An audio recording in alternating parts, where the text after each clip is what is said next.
Okey. Assalamualaikum. Selamat sejahtera semua ya. Kita akan sambung untuk topik panggil apa itu? Biodiversity, iaitu kepelbagaian organisma di bumi. Jadi mungkin ada antara kamu masih tertanya, cikgu, jadi secara apa yang kita telah belajar pada kelas sebelum ni? Macam banyak saja. Sebenarnya rumusan untuk kelas sebelum ni kita letak dua je yang belajar. Kita belajar dua perkara je, senang je. Yang pertama, kita belajar, yalah, kalau kamu nak kata taksonomi, cikgu apa itu taksonomi? Jadi kita senangkan dia kata, kita belajar macam mana menamakan organisma mengikut cara sains. Menamakan, cikgu apa maksud menamakan? Maksudnya kamu cuba menamakan, paling tidak kamu telah diperkenalkan dengan istilah nama saintifik. Nama saintifik. Maksudnya setiap organisma itu antara saintis seluruh dunia akan panggil mereka satu nama saja. Jika ulang, antara semua saintis semua saintis di dunia akan panggil organisma tertentu, semualah organisma yang ada dengan satu nama saja, mengikut genus dan spesies. Mengikut genus dan spesies. Contoh, manusia. Kalau English human, Cina leleh. Kalau English human being, tapi nama saintifik Homo sapiens. Homo sapiens. Jadi, itu satu. Selain itu, kamu juga belajar perkara kedua dengan senang saja. Kamu belajar organisma ini boleh dikelaskan. Dikelaskan mengikut enam alam ataupun 6 kumpulan besar lah. Kumpulan besar tapi nama khas itu panggil alam, iaitu kingdom. Okey, dalam 6 kingdom itu kamu tahu, okey, setiap kingdom itu ada ciri-ciri dia. Cikgu pula hafal semua ke? Ya. Cikgu belum bagi latihan kamu lagi kat dalam Google Classroom. Nanti akan bagilah, sabar dulu. Okey. Dan cikgu, kingdom itu macam rumit. Sebenarnya apakah konsep yang saya perlu belajar? Senang saja. Kalau dalam soalan dalam SPM bersedia saja, iaitu dia bagi satu gambar raja organisma. Kamu tengok, ini macam bakteria. Jadi saya akan tanya kamu balik, kenapa berdasarkan gambar raja itu kamu kata itu ialah bakteria? Kamu tak boleh kata, cikgu, saya pernah tengok kat Google lah. Salah. Kamu tak boleh kata, kamu pernah tengok kat mana-mana. Yang soalan saya adalah, cikgu, ialah apakah ciri-ciri yang kamu nampak pada bakteria gambar raja itu? Dan kamu boleh katakan dia bakteria. Jadi kamu mesti perlu sebut, oh cikgu, bentuk dia. Dan dalam gambar raja itu mungkin dia tulis mikrometer kecil. Saiz dia itu. Jadi bakteria. Jadi yang penting kamu boleh sebut. Inilah membezakan kamu dengan orang lain. Membezakan kamu sebagai murid biologi dengan orang yang tak belajar biologi. Okey? Itu satu. Jadi kita sambung. Sambungnya sekarang. Jadi cikgu nak mulakan kelas hari ini dengan perkataan yang pertama yang kita dah sebut pada kelas sebelum ni lah, iaitu kekunci dikotomi. Kekunci dikotomi. English dichotomistry Okey. Kekunci dikotomi bukan apa pun. Dia hanya satu alat untuk anda mengecam organisma yang pentingnya berdasarkan persamaan. Saya tahu dah. Yang penting murid-murid perbezaan. Cikgu, kita nak kelaskan perbezaan macam mana? Ibarat, cikgu pernah gunakan contoh ini, gerai ikan. Murid-murid yang saya hormati gerai ikan. Kamu ada ikan A, B, C, D, semua spesies lain. Spesies A, spesies B, spesies C. Kamu akan letakkan selain daripada ikut persamaan, similarity, ikut persamaan, kamu akan asingkan juga ikut perbezaan. Kenapa kita nak asingkan? Itu contoh baik. Kalau gerai ikan tak belajar biologi, kamu akan asingkan sebab duit. Oh, ini yang mahal, sini yang murah. Tapi untuk kita biologi, kita ada sebab kenapa nak buat benda ni. Dan kekunci dikotomi ini telah diberikan melalui gambar raja ini. Muka surat 151, muka surat 151. Okey. Dengar ya. Kalau ikut pemahaman cikgu lah, kalau ikut STPM, ini adalah soalan kehebat sebenarnya, soalan kehebat. Kalau anda nasib tak baiklah, ini soalan kehebat yang mungkin dikeluarkan dalam esei mungkin. Dia akan bagi apa-apa saja organisma, seperti dalam gambar raja ni, ada rama-rama, semut, cacing, bunga raya, siput, laba-laba, paku pakis dan pokok pinus. Cikgu apa tu pokok pinus? Macam lain masuk je, dia je pine tree. Dia punya pine. Okay. Jadi kamu tadi berikan organisma ni, macam mana kamu nak asingkan mereka? Asingkan dan bina. Bina satu, tak boleh kata carta lah. Maksudnya, macam mana kamu nak bina satu carta untuk menunjukkan persamaan dan perbezaan antara mereka? Jawapan dia, kamu akan guna kekunci dikotomi. Jadi bermula dengan yang paling umum lah. Kamu akan bezakan secara mana satu haiwan, mana satu tumbuhan. Sebab kita ada banyak contoh kat sini, iaitu ada jumlah 8. Jadi semua yang kategori haiwan, kamu akan tulis rujuk kepada 2. Rujuk kepada 2. Okey, manakala kalau tumbuhan, kenapa nak rujuk kepada 6? Tengok pada 2 dulu. 2 ini akan bahagi, kalau kamu akan nampak semua ini, ada A dan B. Kenapa 2 ini bahagi A dan B? Sebab selepas anda bahagikan haiwan, kamu nak bezakan haiwan, ada kaki, tanpa kaki. Cikgu, benda ini perlu buat ikut hafal ke? Oh tidak. Benda ini, itu cikgu kata kebat. Untuk biasanya, latihan yang ada pun, okey, latihan hebat lah. Tak ada dalam buku teks. Kalau ikut universiti, kita memang akan ada satu sampel organisma. Kita diminta untuk membuat pembezaan dan persamaan. Jadi memang cara dia pun lebih kurang sama. Lepas haiwan biasa kita akan kata ada kaki ke tak ada kaki. Jadi dalam kaki tu, kita tahu, tengok gambar raja. Okey, rama-rama, contoh, semut dan laba-laba. Rama-rama, semut dan laba-laba. Rama-rama semut, kalau anda jenis yang peka, pemerhati, kamu tahu rama-rama dan semut ada 6 kaki. Laba-laba ada 8 kaki. Itu umum. Cikgu, saya belajar dalam buku lain, laba-laba macam 10 kaki, 12. Itu cerita lain. Itu spesies yang lain. Jadi secara kamu dah belajar dari sekolah rendah, insek ataupun serangga ada 6 kaki. Manakala laba-laba, aranida kita panggil sebenarnya kelas di aranida, ada 8 kaki. Jadi, yang cikgu, macam mana ada 6 kaki, 8 kaki? Semua kategori dalam kaki, disebabkan dia ada 3 contoh tadi, cikgu kata apa? Rama-rama, serangga dan laba-laba. Kita akan letak rujuk 3 ni. Jadi rujuk 3 ni kita baru nampak. Nombor 3 ni 3 pasang kaki, iaitu tadi kata apa? Rama-rama dan juga semut. Rujuk kepada 4 lagi. Kita akan turut 4.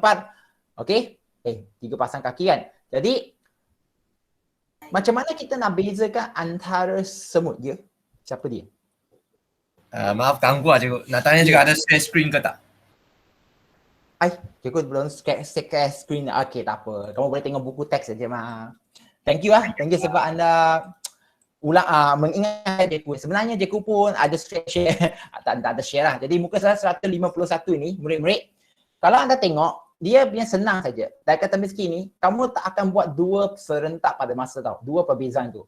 Kalau anda sekarang tengok, kamu mula dengan satu, haiwan ke tumbuhan kan. Jadi haiwan itu kamu tahu ada banyak. Cikgu, mana satu ni haiwan? Confirm bukan pokok pinus, confirm bukan paku pakis, confirm bukan bunga raya. Ini maksudnya kita bukan ini kita tahu ia tumbuhan. Okey, murid-murid yang saya hormati ini 3 ialah tumbuhan. Jadi fokus kita letak pada haiwan dulu. Jadi yang lain ini, 5 lagi ini, kita nak masuk ke dalam kategori kumpulan haiwan. Tapi macam mana kita nak asingkan mereka ikut persamaan dan pembezaan secara lebih mendalam, kaki, tanpa kaki. Jadi tanpa kaki, siput dan cacing, itu yang 2B lah.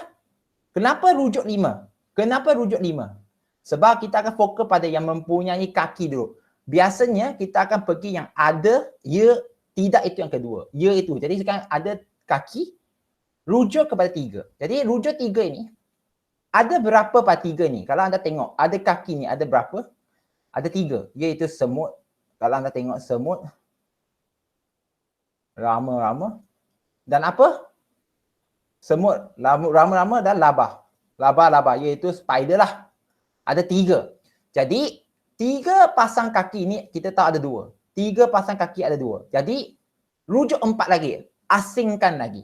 Lebih daripada 3 pasang kaki, kita akan terus masuk laba-laba je lah settle. Jadi sampai ke sini, untuk laba-laba kaki dah settle. Manakala 3 pasang kaki ada 2, kita sambung. Jadi macam mana kita nak asingkan rama-rama dengan semut? Oh, ada sayap. Sayap. Kita nampak ada sayap, ini tak ada. Jadi kita sambung. 4, semut tak ada sayap. Siput, bukan. Semut tak ada sayap. Sorry ya. Rama-rama bersayap. Jadi di sini, kalau anda tengok 3 dan 4 ini, dia dah settle untuk haiwan yang ada 3 pasang kaki dan bukan 3 pasang, yang ada kaki, okey, dan ada kaki dia masuk lebih dalam 3 pasang kaki, okey, nak asingkan lagi untuk rama-rama dan semut. Jadi kalau anda tengok kekunci dikotomi ini, kekunci dikotomi, lepas kamu dah settle semua organisma sampai semut, kamu tahu dah tak boleh rujuk apa-apa lagi, henti kan? Kita akan balik kepada yang sebelum ni. Kita akan balik. Okey, tengok tadi rujuk 4 kan? Kita dah settle sampai ke semua, settle dah. Kita akan balik kepada yang sebelum. Oh, okey. Sebelum mana? Yang ini. Oh, pergi ke? Tidak mempunyai kaki. Rujuk 5 pula. Rujuk 5, kita dapat bercangkerang. Untuk semut, tidak bercangkerang untuk cacing tanah. Jadi apa itu bercangkerang? Shell. Ada panggil apa itu? Ya, cangkerang lah, betul tu. Ada cangkerang. Jadi itu pun dah settle. Kita pun dah settle siput dan cacing tanah. Cikgu guna 2 garis ini. Jadi secara kalau anda tengok ini, laba-laba hingga cacing tanah, kamu akan nampak dia cantik pada satu baris yang sama. Pada satu baris yang sama, rapat satu sama lain, tergolong di bawah haiwan. Tergolong di bawah haiwan. Dia tak akan nampak semak, kejap haiwan atas, kejap tumbuhan, lepas haiwan balik. Dia memang akan nampak bentuk yang kumpul, yang sama. Ini baru nampak kemas, sepatutnya yang kemas lah. Kalau kamu lepas buat, kamu nampak kejap haiwan, maksudnya kamu kan kategori haiwan dan tumbuhan. Kalau kamu tengok sebelah kekunci dikotomi, kejap laba-laba, kejap pokok, kejap lain, kejap bina haiwan balik, kejap tumbuhan. Maksudnya kekunci dikotomi kamu sebenarnya salah, tak kemas. Patutnya dia akan berkumpul untuk semua kumpulan yang pertama itu dalam secara rapat dalam susunan yang teratur. Baru lepas kamu dah siap haiwan, kamu akan pergi ke tumbuhan. Baru tadi rujuk 5 kan? Jadi lepas 5 ialah 6. Baru tumbuhan akan pergi 6. Sebab ramai orang akan ingat haiwan rujuk 2, tumbuhan rujuk 3. Salah. Settlekan haiwan dulu. Kalau kamu nak kata tumbuhan dulu, selesaikan tumbuhan dahulu. Boleh faham ke tak? Saya tahu benda ini panjang, tapi benda ini kalau cikgu tak berikan anda soalan, kamu tak nampak tau. Benda ini perlu soalan, kamu jawab baru kamu nampak. Jadi cikgu nak tanya secara rawak dulu ya. Yonggi, faham ke tak Yonggi? Ya, faham. Baru bangun lah tu. Alia Najia ada? Ada ya? Boleh faham kan? Boleh terima kan? Okey ya? Jadi cikgu ulang, kunci dikotomi ni cikgu cakap banyak pun tak guna. Yang penting nanti kalau cikgu jumpa soalan yang sesuai cikgu bagi yang buat, kamu bina. Lepas anda dah siap ini, kekunci dikotomi boleh dibentukkan dalam bentuk jadual. Di sini kamu nampak. Nampaklah? Dia akan nampak satu panggil apa ya? Cikgu nak kata ini panggil apa ya? Carta apa dah lupa. Bukan item pokok. Sekejap. Maksudnya kamu akan nampak carta itu di mana setiap perkara akan pecah kepada 2 isu. Dua perkara yang berbeza. Dan memang jelas nampaklah dia tak ada pertengahan. Memang nampak perbezaan yang ketara antara 2 perkara yang dia pecahkan itu. Contoh organisma dia pecah kepada haiwan dan tumbuhan. Tak ada pengantaran di sini. Oh, macam haiwan ke macam tumbuhan. Haiwan ada kaki, tak ada kaki. Dia bukannya ada separuh kaki, tak. Dia memang ada ke tidak. Perlu pilih ciri-ciri yang mempunyai perbezaan ketara kalau boleh. Kita memang akan pilih macam tu supaya tidak ada isu nanti kata ini sepatutnya pada sebelah sini, itu boleh kategori pada sebelah kanan pula. Tidak. Dia mesti perbezaan ciri yang ketara. Okey? Jadi kalau anda membina kekunci dikotomi yang berjaya, kamu akan dapat jadual ini. Benda ini pentingnya untuk anda belajar di mana pada masa akan datang, kalau anda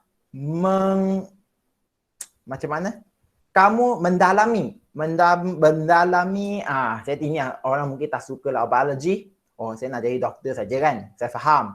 Andai kata kamu tak jadi doktor, jadi kalau anda mendalami, khususnya contohnya penghutanan ya, perhutanan, forestation bukan. Jadi perhutanan, ilmu ataupun ijazah sarjana muda perhutanan. Okey, banyak organisma di dalam satu hutan ataupun satu kawasan alam sekitar yang anda jaga. Jadi antara kerja anda perlu buat ialah membuat kekunci dikotomi supaya kamu nampak perbezaan antara mereka. Cikgu, kenapa saya nak buat macam tu? Itu susah cikgu nak cakap sekarang. Cikgu tak nak kembangkan isi itu dulu. Yang penting, ilmu kekunci dikotomi itu sebenarnya benda yang wajib. Satu, untuk bidang-bidang biologi khususnya tertentu. Dan paling penting untuk kita memahami evolusi. Jadi hari ini mungkin ada topik yang sensitif sikit untuk mereka yang bakal dengar. Jadi cikgu akan cubalah terangkan secara cara yang tak sensitif lah. Okey, pasal evolusi. Jadi cikgu mulakan semula pengenalan biodiversity pada muka surat 152. Cikgu, mulakan semula apa maksud dia? Murid-murid, biodiversity untuk biologi, itu cikgu kata, benda ini sepatutnya di STPM. Tapi mereka masuk ke SPM. SPM nanti belajar benda yang lebih kurang sama, tapi mendalam lagi. Jadi, good job lah. I would say good luck to all of you. Jadi, biodiversity ini, ikut biologi, boleh dibahagikan kepada 3 jenis. Ini perlu hafal. Pertama, diversity dari segi genetik, diversity dari species, dan satu lagi diversity untuk ekosistem. Jadi apabila cikgu sebut biodiversity secara menyeluruh akan merangkumi 3 perkara ini. Murid-murid sekalian 3 perkara ya, iaitu diversity genetik, diversity species dan ekosistem. Cikgu, tadi kata biodiversity ialah kepelbagaian organisma. Jadi cikgu nak kamu mendalami apa maksudnya kepelbagaian dulu. Kepelbagaian maksudnya banyak jenis. Okey, banyak jenis. Tapi organisma ini kita boleh tengok dari perspektif genetik dulu. Genetik. Jadi diversity, contoh kenapa ada diversity genetik ini. Kalau anda tengok contoh manusia. Bukan manusia dengan monyet tidak ya. Cikgu cakap manusia. Okey. Cina, Melayu, India. Okey, mempunyai contoh warna kulit yang berbeza. Kenapa warna kulit yang berbeza? Warna kulit yang berbeza sebab diversity genetik. Benda pada spesies yang sama. Manakala kalau kamu tengok diversity species. Cikgu, apa diversity species? Contohnya manusia dengan monyet. Ataupun kalau kita banding dengan kucing, manusia dengan kucing, monyet. Ataupun manusia, kucing, monyet dan ikan. Semua berbeza, betul kan? Ini perspektif yang lebih besar sikit. Diversity species. Diversity species. Okey? Tempat yang sama. Tempat yang sama. Muka sekolah Raja Abdullah. Ada kucing, ada ikan dalam kolam. Betul ke tidak, murid-murid? Betul tak? Faiza ada, Faiza. Betul cikgu. Jadi tadi genetik settle dah. Kecil antara manusia, antara spesies yang sama. Contoh sekali lagi cikgu, apa lagi? Kucing. Kucing warna kulit yang berbeza. Ya ke? Ada yang kuning, ada yang hitam, ada yang putih. Itu diversity genetik. Tapi kalau besar sikit, manusia, kucing, lain. Diversity species. Jadi apa lagi yang kamu nampak? Diversity ekosistem yang paling besar. Maksud dia, kalau kamu tengok organisma berbanding pada tempat khususnya, tempat tinggal, habitat mereka. Contohnya darat dan air. Darat dan air. Kalau kat sekolah, contohlah, kita kat darat, dalam air ada ikan. Jadi, persekitaran daratan dan lautan lain. Kalau anda tengok atas dan bawah lagi, ada burung. Atas ada burung, bawah darat ada manusia, ada benda yang berjalan. Diversity. Jadi, kenapa itu, cikgu mungkin itu kamu akan kata itu diversity species. Tak. Sekarang kita rujuk kenapa ada perbezaan organisma itu di habitat yang berbeza. Habitat yang berbeza. Jadi, secara cikgu perlu hafal definisi ke tak? Ya. Ini memang soalan yang biasa akan minta anda jawab kalau anda ditanya apakah konsep biodiversity. Pertama, diversity genetik merujuk kepada variasi jin individu, okey, di dalam satu populasi. Di dalam satu populasi dan variasi jin di antara populasi yang berbeza. Yang penting, okey, yang penting highlight bagi sesuatu spesies yang sama. Okey? Spesies yang sama. Cikgu, variasi jin antara populasi yang berbeza ini boleh saya terhafal ke? Kalau boleh hafal lah, hafal. Populasi yang berbeza. Cikgu, kenapa macam tu? Contoh. Kami manusia di Malaysia. Kita manusia di Malaysia. Manusia di Malaysia. Adakah tak berbeza dengan manusia di Afrika? Siapa nak jawab soalan ni? Adakah tak kita berbeza dengan manusia di Afrika? Xi Hui ada? Ada. Oh, baru bangun juga ya. Jadi ada beza ke tak? Kamu dengan orang Afrika? Tak ada kot. Tak ada? Ada lah. Kulit Tak ada kan? Iwal awak ya. Dia Oh. lebih tinggi daripada kamu satu. Mereka lebih gelap daripada kamu. Kamu cakap tak beza. Apa masalah kamu sekarang? Bangun. Bangun, buat apa itu? Bangun. Jangan tidur. Sekali lagi Belum kita tanya bangun. kamu. Orang Afrika dan kamu, orang Malaysia, Asia ini, khususnya Asia, ada beza ke tak? Dari segi ketinggian, warna kulit. Ada ke tak? Ada. Ada mah? Ya, memang mereka homo sapien. Juga tahu homo sapien, kamu pun homo sapien. Tapi dari segi genetik, ada beza. Ada beza. Itulah kamu nak orang tengok saja, you orang Cina. Tengok saja itu orang Afrika. Tengok itu orang Melayu. Itulah diversity genetik antara populasi yang sama ataupun variasi jin antara populasi yang berbeza. Jadi, tiada dua individu yang serupa dalam spesies yang sama dan kombinasi jin-jin yang berlainan memberikan variasi genetik dalam tanaman seperti pokok padi. Terdapat banyak variasi beras di seluruh dunia blah. Diversity species merujuk kepada variasi dan kepelbagaian organisma. Variasi dan kepelbagaian organisma di muka bumi. Dia merangkumi jumlah bilangan spesies di dalam komuniti. Di sini kamu akan mula keliru. Kalau kamu dah tahu, bagus. Kalau tak tahu, fokus kepada istilah spesies, populasi dan komuniti. Nanti kita akan sebut ketika kita masuk ke bab ekosistem nanti. Okey, spesies, populasi dan juga komuniti. Okey, jadi dalam sini dia nyatakan jumlah bilangan spesies dalam komuniti dan taburan spesies dalam komuniti. Ada beza ke? Ada sedikit beza di situ. Okey, jadi contoh kita rujuk ke satu tempat. Kalau spesies yang banyak, cikgu dah cakap dalam satu tempat mungkin ada manusia, ada kucing, ada anjing, ada macam-macam lagi. Jadi itu adalah diversity species. Contoh hutan hujan tropika mempunyai diversity species yang tinggi iaitu 5 ke 10 juta spesies serangga dan lebih daripada 2 juta spesies tumbuhan berbeza. Yang diversity ekosistem pula merujuk kepada pelbagai habitat. Highlight perkataan habitat. Pelbagai itu memang perlu gariskan lah. Yang penting habitat.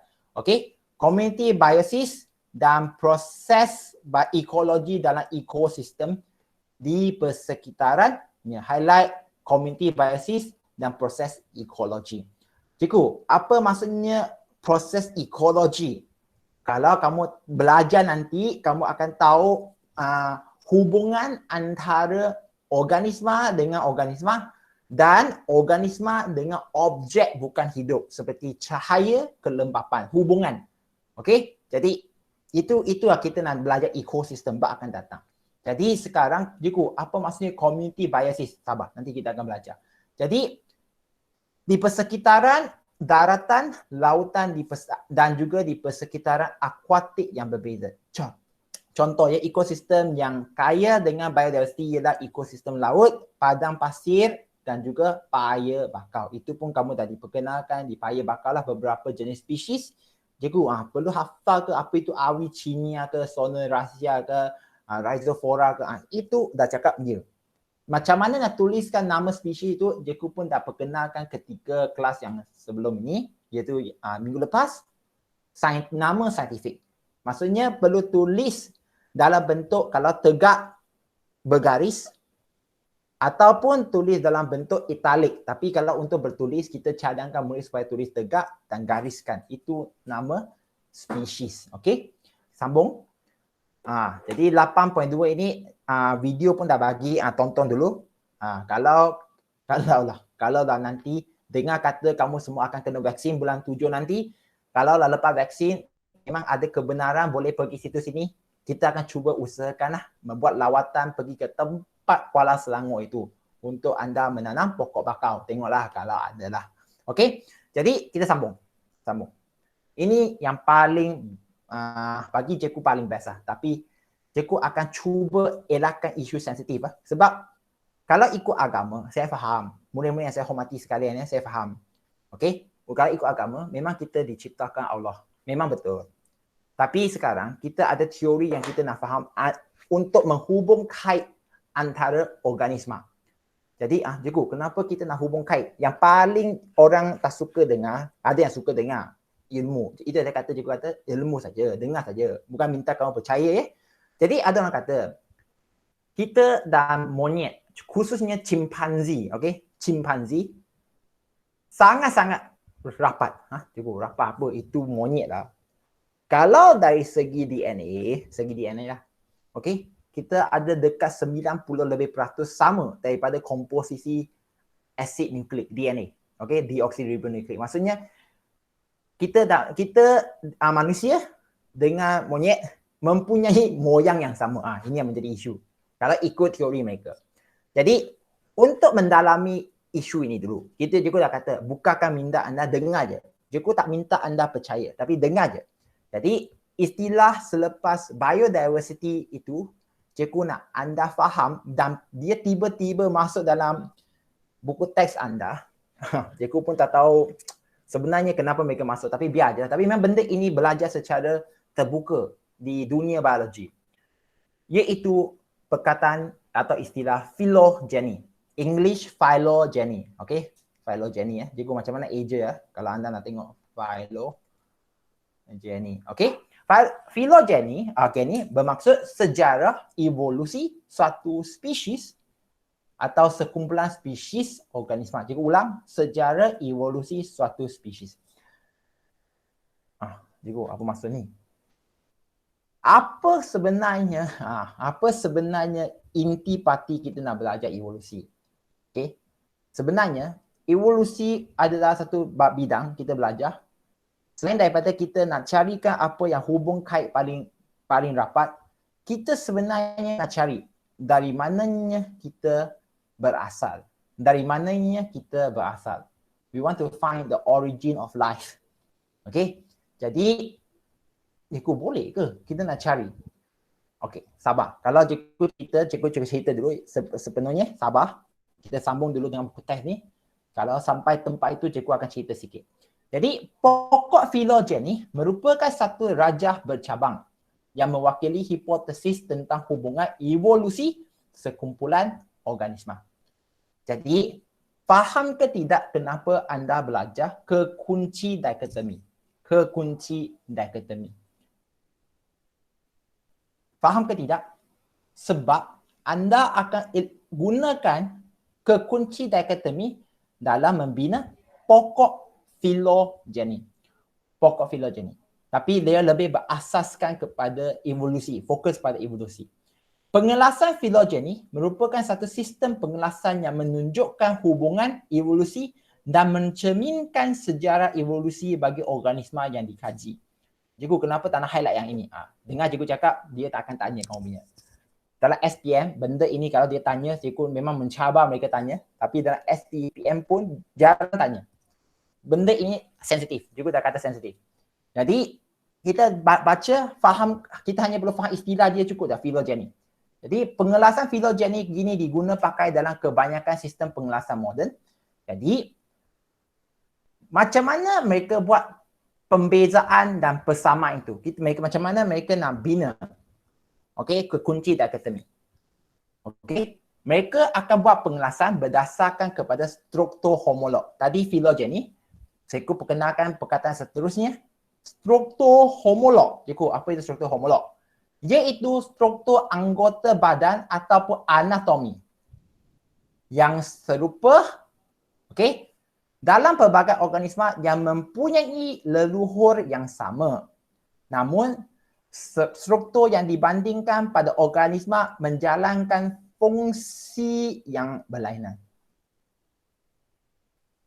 Okey ya? Dia punya istilah struktur homolog itu datang macam ni. Murid-murid, kalau kamu tak tengok pada skrin ataupun tak tengok pada muka surat 153 ini, isu dia senang. Kalau Jeku bagi kamu 3 perkara kat sini, 3 organisma di sini. Manusia, kelawar dan rama-rama. Manusia, kelawar dan rama-rama. Cikgu nak kamu buat satu kekunci dikotomi. Cikgu ulang Manusia, kelawar dan rama-rama. Kalau cikgu minta kamu bina raja phylogeny berdasarkan dengan kekunci dikotomi, rasanya mana satu yang akan paling berkait rapat? Kalau ikut apa yang kamu nampak, ikut morfologi rama-rama, kelawar dan manusia. Siapa nak jawab soalan ini? Siapa nak jawab soalan ini? Ada orang nak jawab ke tak? Manusia dengan kelawar. Oh, kamu tolong manusia dengan kelawar itu maksudnya kamu dah tahu lah tu kan. Tapi Cikgu dah kata gunakan kekunci dikotomi. Kalau gunakan kekunci dikotomi tanpa mengambil kira phylogeny, biasanya kamu diberi 3 kan. Okey, kita ada organisma ni. Ada 3. Apa dia? Manusia, rama-rama dan kelawar. Yang pertama kamu memang akan asingkan iaitu bersayap, logiknya. Betul ke tak? Tidak bersayap. Nampak pada skrin ah? Ini perlu buka skrin. Biasanya kita akan kekunci dikotomi memang jelas nampak satu sayap, satu tak bersayap. Lepas itu bersayap, yang tak bersayap ini akan pergi manusia of course. Bersayap ini akan pergi kepada 2 lagi. Iaitu mungkin kamu kata satu berbulu, satu tidak berbulu. Betul? Jadi yang berbulu ini kamu kata ini kelawar. Tidak berbulu ini kamu kata rama-rama. Dan manakala tidak bersayap kamu akan cakap ini bukan. Sepatutnya tak ada garis lah. Sorry ya. Garis itu maksudnya ada benda. Murid-murid tengok pada skrin Jadi tidak bersayap ini kamu akan kata ini manusia. Jadi kamu dah ada satu panggil apa ini kekunci dikotomi. Yang membezakan 3-3. Tapi dari segi phylogeny untuk menghubung kait secara evolusi, kamu akan nampak macam mana kelawar boleh kait dan rama-rama tak logik pun. Macam tadi Yiseng kata, kelawar dengan manusia patutnya saya asingkan lebih rapat.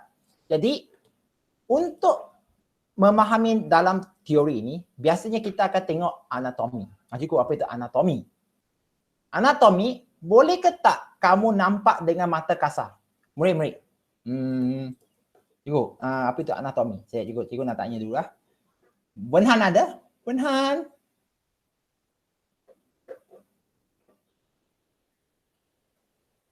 Wenhan ada tadi, saya nampak macam dia ada. Ada. Wenhan, ada ke tak? Yes, sir. Jadi, cikgu nak tanya, apa itu anatomi? Repeat. What is anatomy, young man? Anatomy. Bukan polygamy. A-N-A-T-O-M-I. Yes, what is anatomy? Not polygamy again. So what is anatomy? Oh, yeah. Okey, cikgu bagi kamu tangan cikgu ini tangan cikgu sekarang. Okey. Ini panggil apa? Kalau apa yang kamu nampak kita panggil apa? Morfologi. Betul kan? Oh, tangan macam ni ada 5 jari, kulit, ada bulu. Ini morfologi. Jadi apa itu anatomi? Potong ke? Yalah, secara boleh nampak ke tak boleh nampak? Kamu boleh nampak ke tak? Saya nampak tangan you saja. Jadi jawapan dia anatomi ialah sesuatu yang kamu tak boleh nampak secara secara terbuka, kecuali kalau anda potong. Kamu cakap potong itu yang guna potong balik ya. Potong? Oh, dalam dia. Oh, jadi kalau ada, thank you Abang Han ya. Jadi kalau kita tengok secara dalam, potonglah. Dalam kita punya tangan ada tulang. Jadi kamu telah diberikan gambar raja pada muka 153 ni. Okey? Kamu akan nampak. Ini penting tau. Kalau anda tengok manusia dan kelawar. Manusia dan kelawar. Cikgu, sama ke? Tengok sendiri gambar raja itu, dia siap letakkan warna untuk tulang yang berbeza. Tulang contohnya radius. Radius dia guna warna peach. Auna dia gunakan warna green color, kelabu. Jadi kamu nampak, samalah kelawar ni sebenarnya dia hanya mempunyai bentuk yang telah berevolusi. Contohnya kelawar. Untuk metacarpal dan phalanx dia, metacarpal dan phalanx. Jika apa itu metacarpal phalanx? Iaitu bahagian tapak tangan itu, tulang dia itu memanjang. Kenapa dia nak panjang? Supaya dia bentuk macam sayap. Dia bentuk macam sayap. Bentuk macam sayap. Jadi, di sinilah kamu nampak sebenarnya manusia dan kelawar lebih rapat sebab mempunyai anatomi yang serupa. Berbanding dengan kelawar berbanding dengan rama-rama. Kelawar dan rama-rama. Nampak lain. Okey? Jadi, apa yang cikgu nak sebut sekarang adalah, murid-murid, kekunci dikotomi itu ilmu yang asas. Kalau anda bina, mengambil kira manakah ciri serupa yang berkait, yang sangat-sangat rapat, iaitu kita panggil mempunyai hubungan moyang ya. Yalah, kalau kita tengok gambar raja ini manusia dengan kelawar, tulang dia lebih kurang sama, kita akan tahu mereka berasal daripada satu organisma yang sebelum ini, okey, dia berevolusi manusia untuk tangan dia genggam. Kelawar, dia berevolusi untuk dia terbang. Benda ni macam ni cikgu. Semua orang boleh terima ke tak? Ada yang rasa sensitif ke tak? Cikgu, bukan macam tu ni. Ada tak? Kalau ada bagi tahu cikgu. Fatin, ada tak?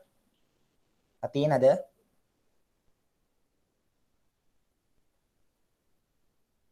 Tak ada isu ah? Tak ada isu ah? Hashika, are you okay? I'm okay. Okay ah. Then Irfan, are you there? Are you there with me? Irfan? Yeah, okay. Good. Sambung Jadi, fungsi bagi semua anggota hadapan ini adalah berbeza. Ya. Kucing untuk memanjat, ikan paus untuk berenang. Tapi anatomi dia nampak sebenarnya adalah serupa.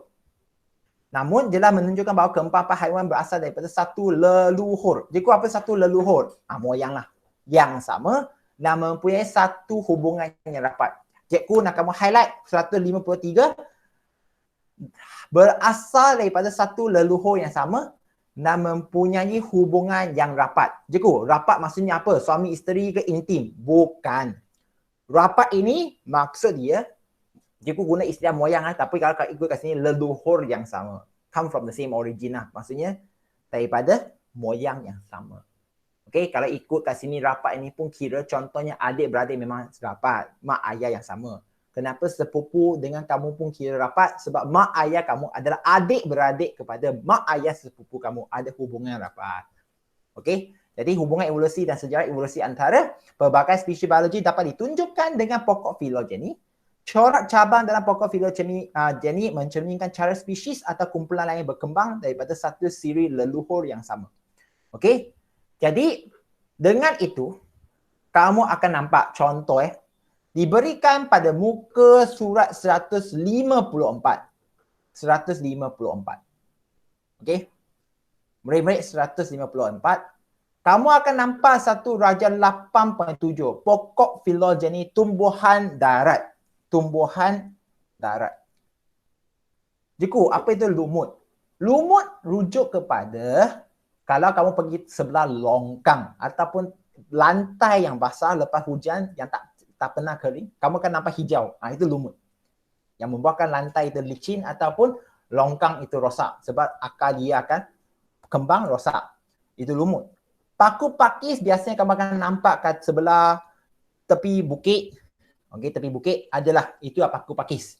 Okey, yang ci ziwu. Okey. Lumut tai xian.应该苔藓. Gymnosperm, ini pun best. Pokok yang besar tapi tak ada bunga. Dia ada cone. Jika you main-main dengan saya ke? Ya. Biji benih tanpa bunga. Tapi dia ada bentuk macam ni. Bentuk kita panggil cone. Angiosperma ini rujuk kepada tumbuhan berbunga. Angiosperma. Angiosperma. Tumbuhan berbunga. Jadi kalau kita bina satu pokok filogeni, kamu akan nampak semua sebenarnya berasal daripada alga hijau. Leluhur yang sama. Alga hijau, dia berbeza ataupun sekali lagi kunci diakotomi. Jadi dia berbeza dengan adanya tisu vaskular dan tanpa tisu vaskular. Tanpa tisu vaskular dia terus bererosi jadikan lumut. Manakala ada tisu vaskular dia terus lagi bererosi, ada tanpa biji benih, ada biji terbenih. Jadi di situ saintis kalaulah organisma di bumi ini contohnya kingdom Animalia boleh dibina satu pokok filogeni. Jadi kalau ikut teori barat dikatanya kita boleh mencarilah mana asasnya kepada segala nyawa ataupun semua haiwan ataupun kalau kingdom Animalia haiwan lah yang ada. Jadi benda ini bercabang dengan apa yang agama sebut. Agama sebut kita manusia dicipta khas manusia. Jadi mungkin ada murid sekarang dah rasa tak selesa. Jadi cikgu, memang evolusi ini ajaran sesat. Okey, dengar ya. Ini tengah rakam ni sebenarnya. Jadi cikgu nak bagi tahu anda sekarang. Kalau anda tengok dari segi gambar raja ni, cikgu sekarang nak bagi kamu satu contoh. Kamu boleh tutupkan skrin, dengar je, fokus saja. Kalau cikgu bagi kamu sekarang satu banyak kereta. Banyak kereta. Kereta yang berbagai jenis. Jika guna istilah kereta ya, memang kereta. Okey? Kemungkinan besar mula-mulanya kalau kamu tanpa belajar apa-apa asas tentang kereta, kemungkinan besar kamu akan bezakan kereta mengikut warna. Okey, warna biru sini. Warna merah sini. Up lagi segi ilmu, kamu akan bezakan ikut saiz. Oh, yang besar, kereta besar di sini, kereta kecil di sini. Betul ke tidak? Itu asas dia, betul Kita nak ikut panggil apa? Kekunci diakotomi. Dan kalau kamu upkan lagi ilmu anda, kamu akan tahu. Kamu akan bezakan kereta mengikut model dan mengikut syarikat. Contoh, kamu tengok bentuk dia macam ni. Oh, ini proton saga. Semua kumpulan proton saga. Manakala ini bentuk ada proton contohnya X70. Letak pada X70 punya kategori. Setuju ke tidak, murid-murid? Nadia Farisha ada tak? Nadia diam saja kebelakangan ini. Okey ke tak Nadia? Are you okay? Nadia? Oh, Nadia. Okey, betul Ada tekanan ke tak? Okey, tak ada kan? Chongming, okey Chongming? Chongming okey? Okey, jadi kalau kamu ikut cara macam itu, kalau kamu binakan pokok filogeni lah, berdasarkan apa yang cikgu cakap, ada ke tak kamu akan membina banyak kereta sebelah kiri kanan ni berasal daripada satu kereta. Logik ke tak logik? Murid-murid, logik ke tak logik? Logik ke tak logik? Ada ke tak kamu akan bina satu pokok filosofi ni di mana semua kereta kumpulan itu berasal daripada kereta pertama ini yang akan hasilkan kepada dua kereta bentuk lain, lepas itu bentuk lain, syarikat lain, macam tu. Ada ke tidak kamu akan bentuk macam tu? Ya? Logik kan? Tapi aku nak tanya, ada ke tak itu bermaksud kereta pertama yang melahirkan dua kereta yang berbeza? Dua kereta berbeza itu melahirkan lagi dua kereta yang berbeza. Adakah tak dia bermaksud macam tu? Aileen ada? Aileen? Naki atau Aileen? Jadi adakah tak dia bermaksud satu kereta lahirkan dua kereta yang lain? Lahir. Adakah tak? Jawapan ya ke tidak ada? Tidak. Morning? Ya ke tidak? Morning? Tidak. Jadi, apa yang sebenarnya dia maksud kalau kita ambil kereta? Pada penghujung satu belah, atas itu, pokok itu, kamu akan jumpa apa sebenarnya? Cihin. Nak juga cihin kan? Apa yang kamu akan jumpa? Satu kereta yang mempunyai semua ciri. Bukan mempunyai semua ciri. Mempunyai ciri yang paling asas untuk bina kereta. Lepas tu dia baru cabar upgrade je lain kan. Jadi apa yang kamu akan nampak pada kereta pertama itu? Dia adalah paling ringkas.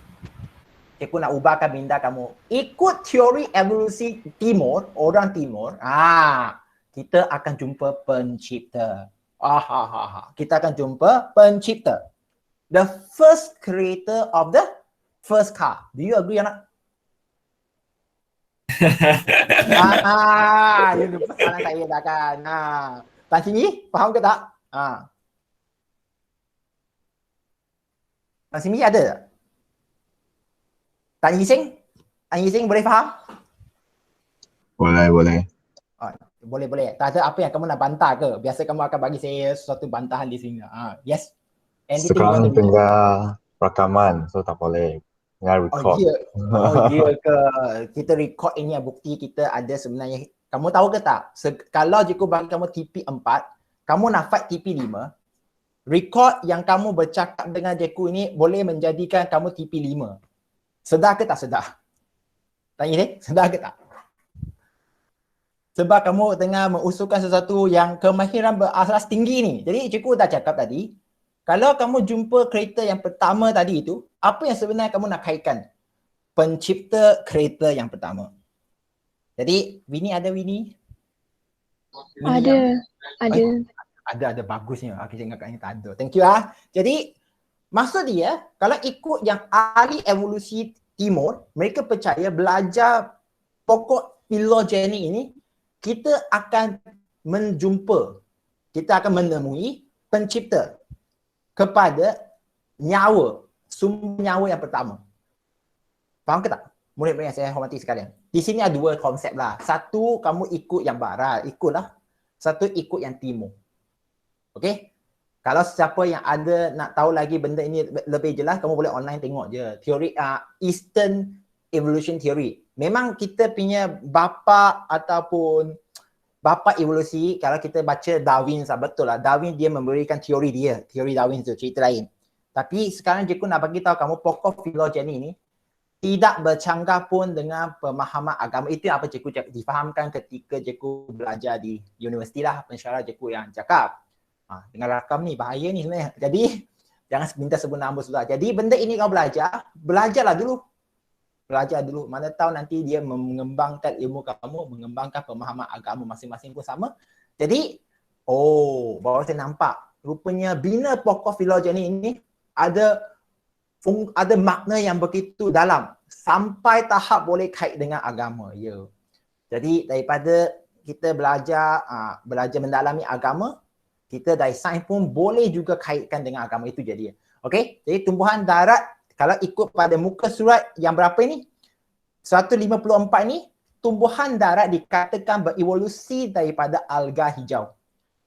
Tumbuhan darah pertama bermula daripada tumbuhan yang tidak mempunyai tisu vaskular seperti lumut bla bla bla bla. Cikgu pun tak nak pergi jauh sebab benda ini patutnya anda buat secara mendalam di tingkatan 6. Di tingkatan 6. Tapi mereka dah masuk tingkatan 5, rasanya mereka tak akan jawab pun.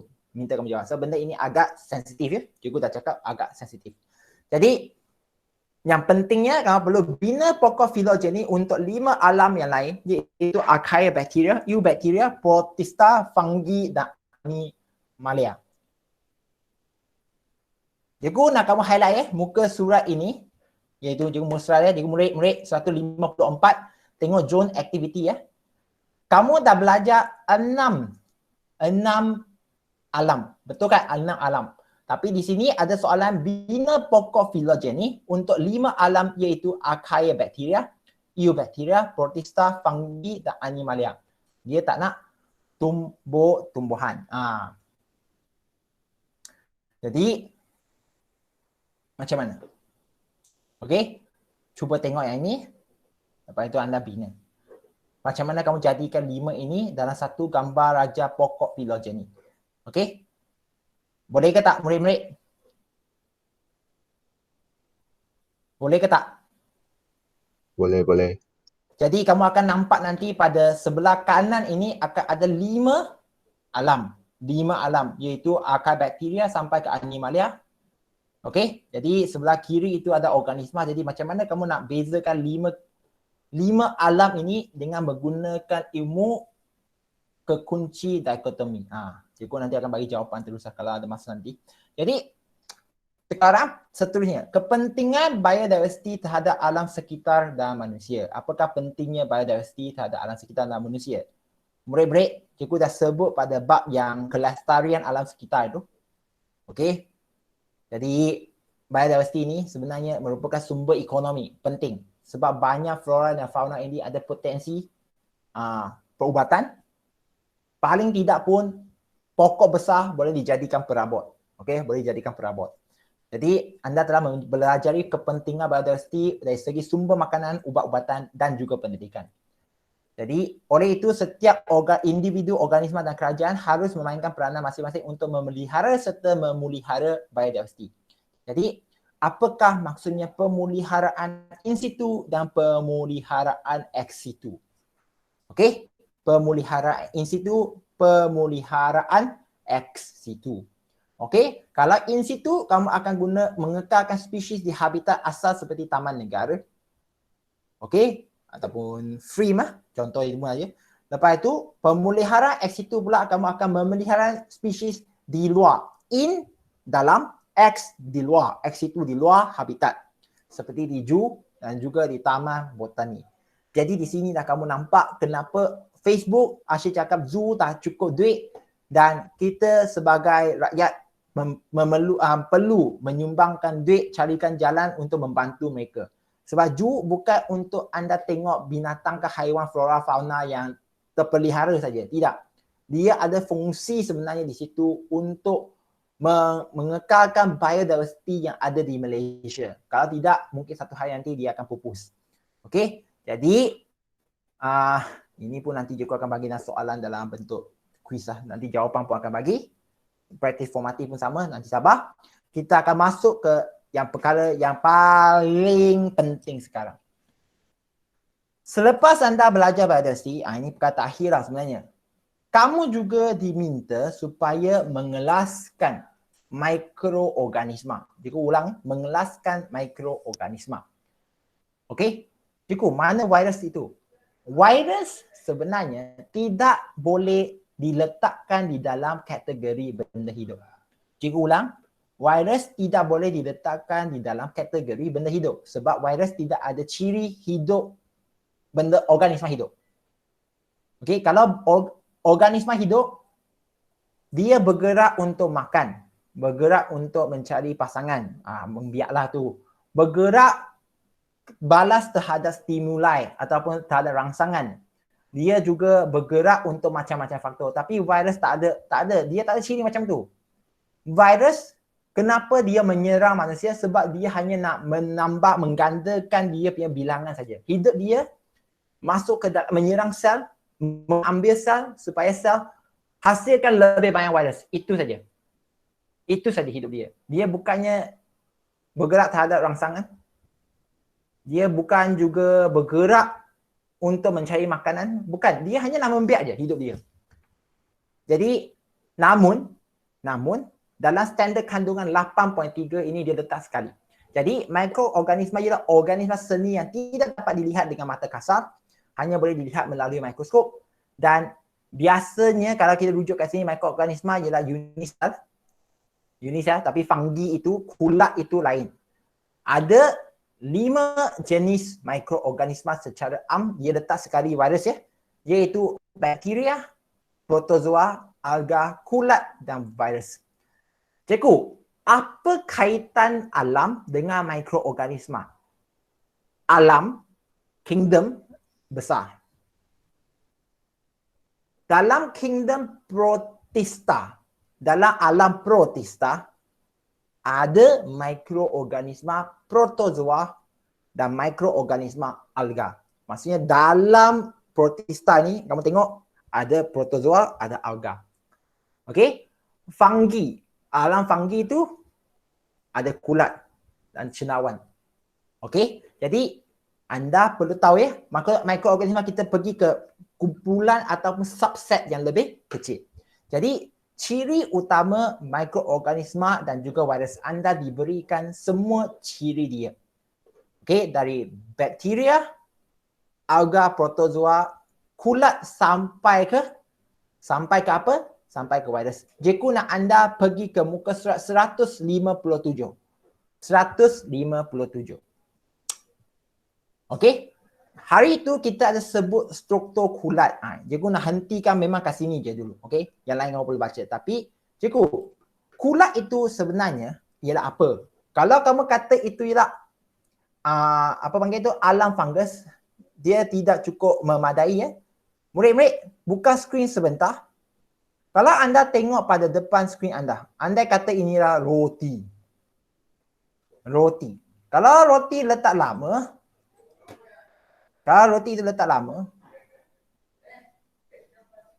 okey, dia akan ada satu tompok hitam yang kita panggil kulat kalau kita letak lama.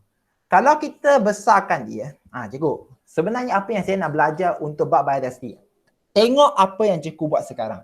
Murid-murid yang saya hormati sekarang, tengok ke depan. Ya, mikroorganisma ini memerlukan anda melukis dan label. Melukis dan label. Jadi cikgu, macam mana itu kulat? Nampak? Kulat ini dia berbentuk macam ni.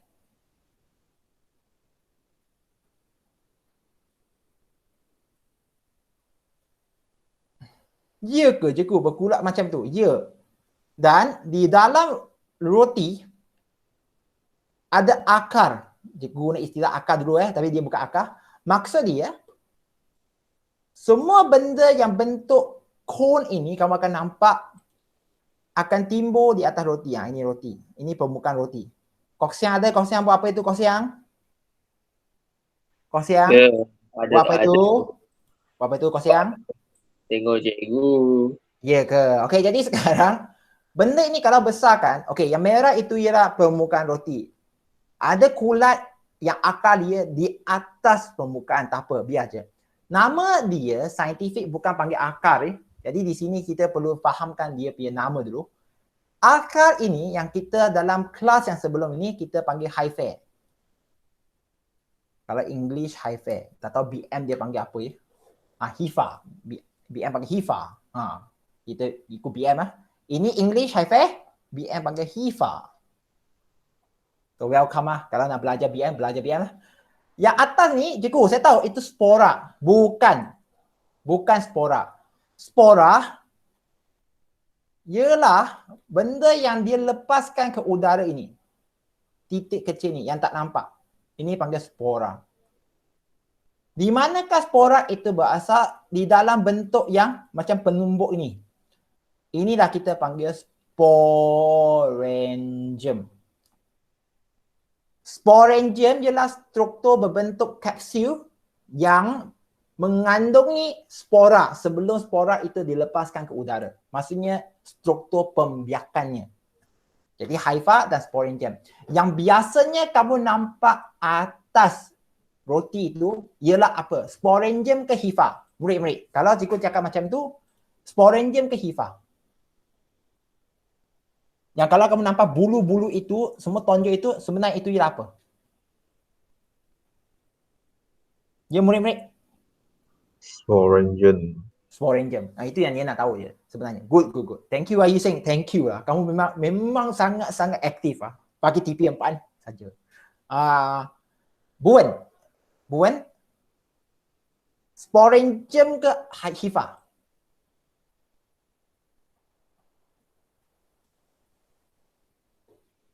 Sporangium. Okey, cikgu. Saya masih tak boleh terima. Okey, tak apa. Kalau anda tengok skrin sekarang,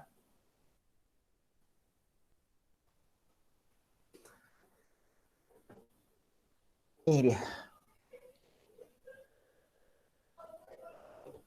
Okey? Banyak. Memang ada banyak gambar kat sini. Kalau orang akan tengok. Okey, yang biasa kamu nampak itu ya sporangium. Okey?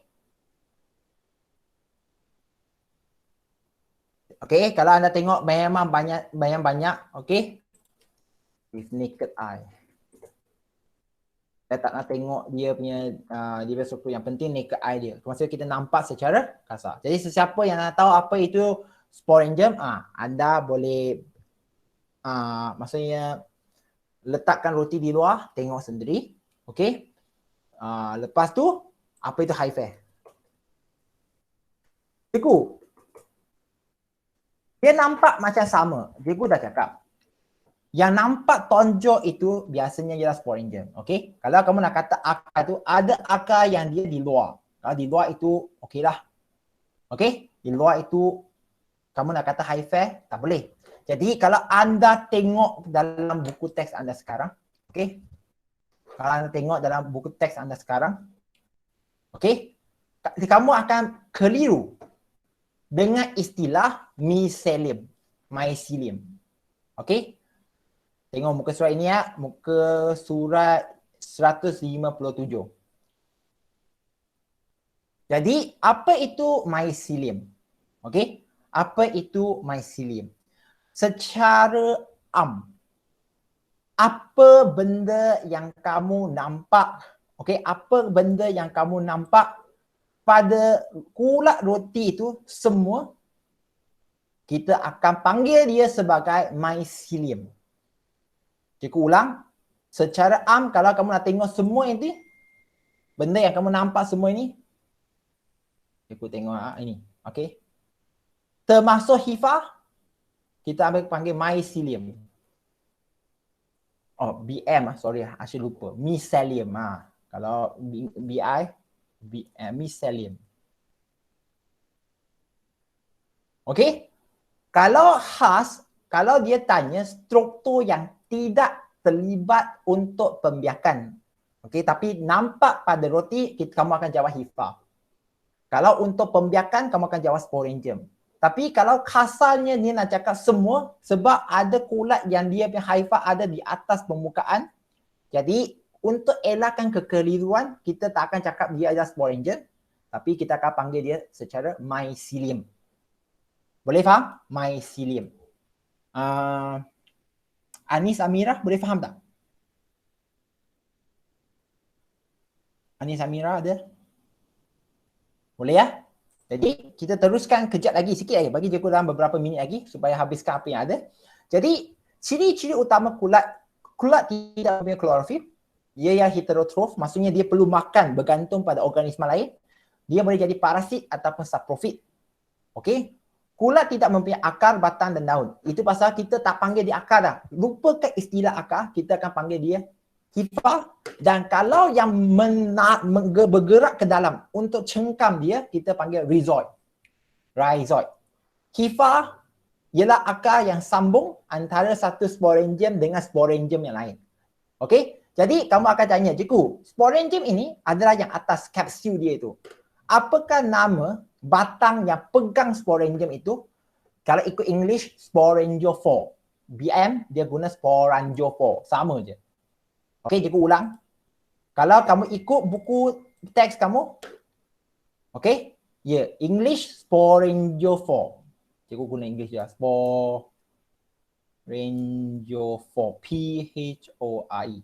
Tadi sekarang BM, dia guna sama je. Sporangiophorie. Sama lah. Okay. Kalau BM, sporangiophorie. Biarlah. Kita ejak ikut BM sajalah. Jadi, pemegang sporangium ialah sporangiospore. Okey. Jadi highlight perkataan mempunyai dinding sel yang terdiri daripada kitin. Ini yang membezakan kulat dengan tumbuhan. Tumbuhan dinding sel selulosa. Kulat dinding sel kitin. Bakteria? Siapa nak jawab? Dinding sel bakteria pula dibuat daripada apa? Siapa nak jawab? Leong Kei Chen. Boleh jawab tak Kei Chen?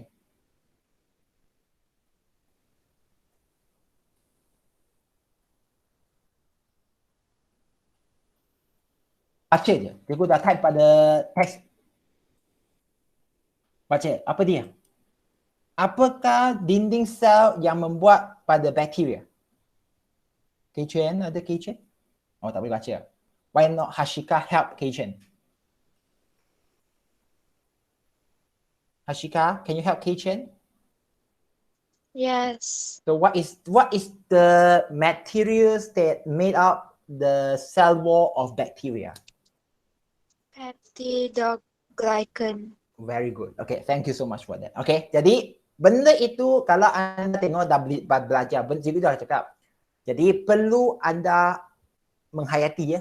Benda ini sekarang kamu cuba nak mengelaskan semua organisma di bumi ini. Jangan tengok pada kucing, binatang ataupun tumbuhan saja. Tidak. Kamu cuba nak memahami semua organisma di sekitar kamu. Mungkin ada kamu cakap, cikgu kenapa saya belajar kulat? Murid-murid, sedar ke tak sedar, kulat ialah organisma yang menghasilkan ubat yang kalau kamu demam disebabkan bakteria, kamu akan diberi antibiotik. Bukan antibody ya, antibiotik. Antibiotik. Okey? Kulat yang menghasilkan. Sebab saintis kaji, tempat yang ada kulat jarang-jarang ada bakteria. Cikgu ulang, tempat yang ada kulat jarang-jarang ada bakteria. Bagi kamu, tak ada apa pun. Saintis tengok, yalah, kenapa bakteria dan fungi, kulat tak boleh hidup bersama. Dan macam mana kulat elakkan bakteria masuk di dalam dunia mikroskopik. Jadi Cihin, nampak ke tak? Benda macam mana kita nak cari, bukan cari duit, cari ilmu. Nampak? Nampak? Jadi, rupanya kulat itu boleh menghasilkan satu bahan kimia yang elakkan bakteria itu datang. Dia tak nak bakteria. Dia hasilkan bahan kimia, bakteria kalau masuk, dia akan mati ataupun dia tak suka. Antibiotik. Di situ dah datangnya antibiotik. Jadi, tolong ya. Jadi, jangan kata biologi ini satu bidang yang tak boleh cari duit. Kebanyakan mereka tak nak belajar biologi. Ada dua sebab. Satu, tak nak kerja yang susah. Itu saya tak boleh buat apalah. Semua orang pun tak nak kerja susah pun. Jadi, kedua, dia takut darah. Dia bagi alasan dia takut darah. Siapa suruh kamu pergi anatomi manusia, anatomi untuk haiwan. Pergi belajarlah anatomi untuk tumbuhan lah. Kalau paling tidak pun pergi jadi biologi di bidang kulat. Macam profesor yang di UPM. Saya lupa nama dia dah. Memang mereka panggil dia Profesor Cendawan. Sebab dia memang mahir dalam bidang kulat. Jadi dia fokus untuk tanam cendawan. Kerja dia pensyarah. Pada masa yang sama, dia tanam cendawan dan jual. Jutawan bro. Jutawan. Jadi, dia teruskan ya. Kulat terdiri daripada mikroorganisma unisel seperti yeast, Saccharomyces cerevisiae atau mikroorganisma multisel pun ada. Yang ini kita panggil multisel lah. Okey. Kulat dijumpai di kawasan gelap atau lembap serta di atas organisma yang reput dan mati. Cikgu pun tak nak buang masa. Sebab kita punya data pun nak jimat. Ingat, sekarang kamu ada 5 kumpulan mikroorganisma. Cikgu guna istilah kumpulan, bukan alam. Bukan alam. Jadi kamu perlu baca semua itu dari bakteria, protozoa, alga, kulat sehingga ke virus hari ini. Cikgu akan cuba bagi latihan pada anda. Dan kamu telah diberikan latihan di dalam Google Classroom untuk tonton video untuk bab 8, 9 dan 10. Ada video pengenalan lah untuk mencingkil minat kamu.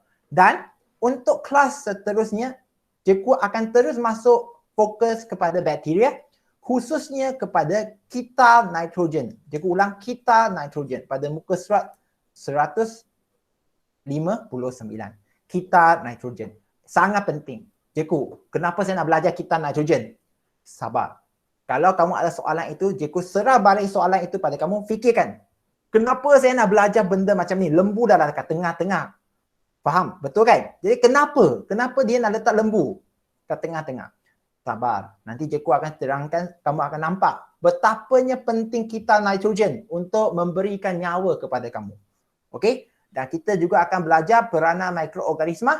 Di situlah kepada sesiapa yang berminat untuk masuk ke dunia biologi bidang mikroorganisma, kita ada buku microbiology. Ada bidang bernama microbiology. Okey? Jadi siapa ada soalan sebelum cikgu tutupkan topik pada hari ini? Siapa ada soalan? Yang kelas Jumaat ini kita fokus mikroorganisma je. Kita akan fokus mikroorganisma. Dan untuk pengetahuan semua, mikroorganisma kalau cikgu belajar di universiti pun 1 semester. Kamu hanya belajar ini je. Silap sikit je. Mikroskopik, tak nampak pun sikit je. Jadi jangan komplain susah ya. Okey? Siapa ada soalan? Siti Nadia ada? Siti Nadia ada soalan tak?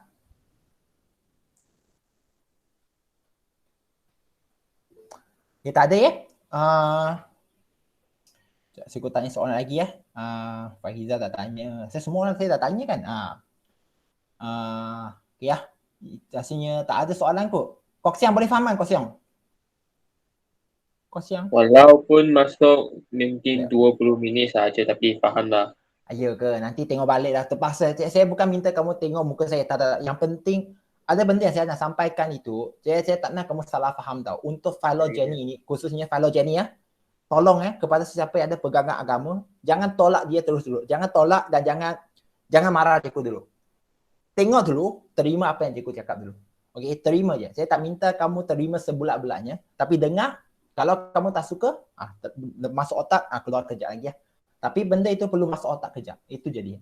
Okey, terima kasih semua. Sebelum cikgu tamatkan kelas hari ini, minta tolong semua supaya bukakan screen, bukakan panggil apa itu? Kamera anda. Terpaksa. Okey. Untuk buktikan kamu ada, kalau anda sekali lagi rasa malu, ambilkan buku teks apa-apa letak kat screen. Saya okey je. Saya okey. Saya okey. Yang penting ada ya. Dah. Cikgu bagi dalam kiraan 5 ya. Syihui, Faiza, Chongming ke, Aileen ke, Fatin ke, tolonglah buka Irfan ke, Nadia ke, Samira ke, Alia ke. Buka, bagi saya buku teks kat depan supaya tunjuk kamu bukannya tak ada. Saya nak tahu kamu ada itu je dia. Ya, Nadia, Siti Nadia, Buan, Kok Siang, why you doing Kok Siang? Please give me your camera open only. I want your camera tunjuk pada katil saya pun tak apa, saya tak marah. Yang penting saya tahu kamu ada. Morning, Hashika. Okay, good. Yang cik itu bagus lah. Yang lain? Okay, Nadia, Farisha, why are you doing this to me? Hey Chen. Hello. Okay. Ini last ya. Okay, dalam kiraan 3, 2, 1. Fatin. Bukalah Fatin. Okay, dalam kiraan lagi sekali lagi. Noning, bukalah. Buan, bukalah. Hashika, bukalah. Mu sombong dengan saya sekarang ya. Okay, 3, 2, 1. Itu jadi good. Okay. Itu saja daripada cikgu hari ini. Terima kasih semua. Jumpa lagi. Cikgu akan bagikan rakaman ini nanti ya. Isikan kehadiran. Isikan kehadiran. Nanti ya, cikgu akan bagi dalam grup. Isikan kehadiran. Terima kasih cikgu. Sama. Terima kasih, Cikgu. Terima kasih.